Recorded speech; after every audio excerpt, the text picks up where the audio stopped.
Welcome back to the Barrel Zone. We are kicking off July with a quick stream here. Ended June with about 7 units of profit. You can check my results on the BetStamp app. The Barrel Zone, the same user as here on Twitter. So yeah, I have one MLB play today.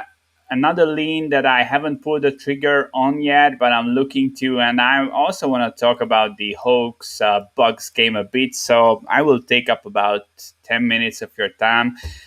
We are getting into it, starting with the first game on the MLB board. So LA Dodgers, Washington Nationals. This is, I think, a super interesting game, pretty complex handicap. There might be weather issues. I haven't seen any updates from the DFS weather guys I usually follow, and you should as well. But this could be a game that's getting postponed, but I think you should still get on LA here. A couple of notes from the injury perspective on the national side. So Turner jammed his finger last night, and Soto strained his hamstring. Both guys are officially questionable for this game. I would be really surprised if they would play, especially Soto. I think he will be out. So I really want to just fade the Nationals off the bat. They are an extremely top-heavy team. Schwarber, Turner, Soto, great 1-2-3 punch. But if two of those guys are missing, I don't think they really have a shot here. So if there is a weather in-game delay, etc., I think that again helps LA. Gonzalez on the mound is not really stretched out. He's going like 4-ish innings usually. I do prefer the LA bullpen as well. So if there is an in-game delay, I think it helps LA as well. So we have Patrick Corbin on the mound for the Nationals. He's coming off a 6-inning outing, 3 earned runs against Miami. He has been pitching better lately, but he's still not a guy I'm trusting. 366 WOBA, 5.8 FIP against righties, just a 9% K minus walk ratio. We are getting a bit of a discount here with LA as they are not the strongest offense against lefties, but they are walking 11% as a team. And Corbin does have walk issues. So yeah, I'm leaning LA here. I make this minus 138 if everyone is playing. And if Turner and Soto are out of the lineup, that line could get out of hand. I wouldn't wait till the lineups come out, as I'm not expecting either to play. And I think this is potentially a pretty big edge here. As for Tony Gonzalez, he hasn't been great so far. The slider is still not there, but his splitter is great.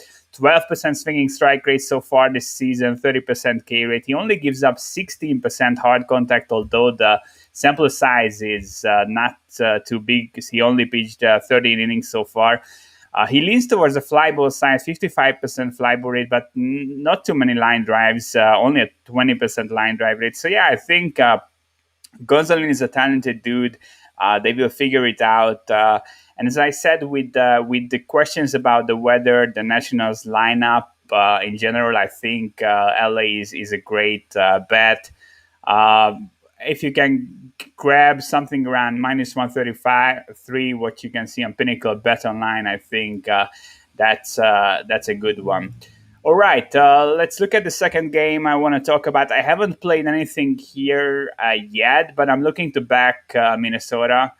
Current line plus 127. I would need a bit better to play the Twins here. I'm looking for plus 135 or better to pull the trigger, but I think we could potentially even get there. Bettors really like to bet the White Sox. I'm not sure why.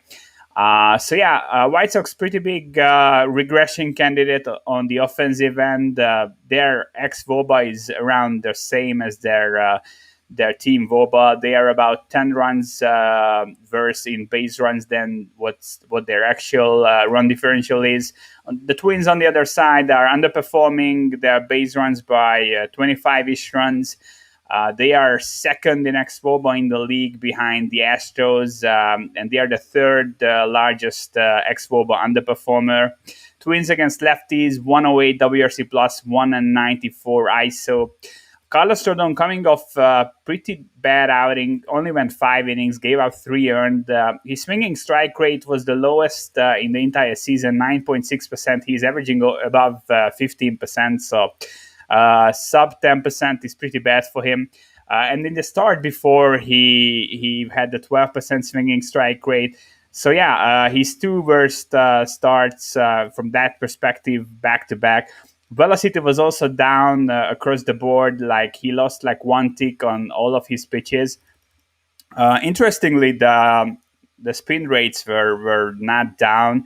So I'm not sure what's going on. It might be just a blip, but I think in general, I mean, with all the signs, uh, positive regression signs with the Twins, and the public just betting the White Sox, and Rodon coming off a pretty bad game. Twins pretty decent against lefties. I think there are a few angles here. And Berrios on the other side is coming off a strong outing. He has been way more consistent of late. He had 9 Ks against Cleveland, although Cleveland is not the greatest offense. He only gave up 1 earned in 6 innings. Has a 3.5 CRR through the season, 26% K rate, 6% walk rate, only 32% hard hit rate. He's really good against righties. That's important for me here. Anderson, Abreu, both righties on the top of the lineup, two of the 4 best bets on this team. And Berrios only gives up a 214 WOBA, 2.5 FIP against righties with a 52% ground ball rate. He has also been pretty decent on the road. So yeah, I'm looking to get plus 135 here with Minnesota. I haven't pulled the trigger yet, but yeah, it could be a play for me later today. So yeah, only took LA so far. I think minus 133 is a great bet, and looking to bet Minnesota if we get a slightly better line. All right, let's talk some NBA. Lots of questions and lots of line moves here. Line open up plus 123 on the money line, Atlanta, and we've been down to almost a pick 'em, and then it bounced back, and we are seeing some Milwaukee money coming in. I don't really agree with it. This game to me is hoax or bust, really. So Capella and Young are both questionable, but I'm kind of leaning towards them both playing. So Capella took an elbow to the eye at the end of the game 4, but the team is optimistic about him playing. Young on the other end, we didn't get any info, but he went through shoot around before game 4. He said before game 4 that he will play. He's playing through it. So I'm kind of leaning towards him playing. Obviously, it's just a guess. But I'm liking what I'm seeing from the Hawks recently. The depth is just at another level right now. Cam Reddish finally making the lineup, looking good off like a 5-month layoff. Bogdanovic's knee really hurt him early in the series. He was like 28% shooting from 3-point range coming into game 4, and he looked pretty good. And his movement was still not 100%, but he was moving way more comfortable. The shot was way better. Herter also playing well. Obviously, we had Lou Williams stepping up with the big game. I wouldn't count on that like repeating, but we've seen him come up big twice already through these playoffs, and I think he's just decent. Okongwu also looking great. I'm really high on Okongwu, by the way.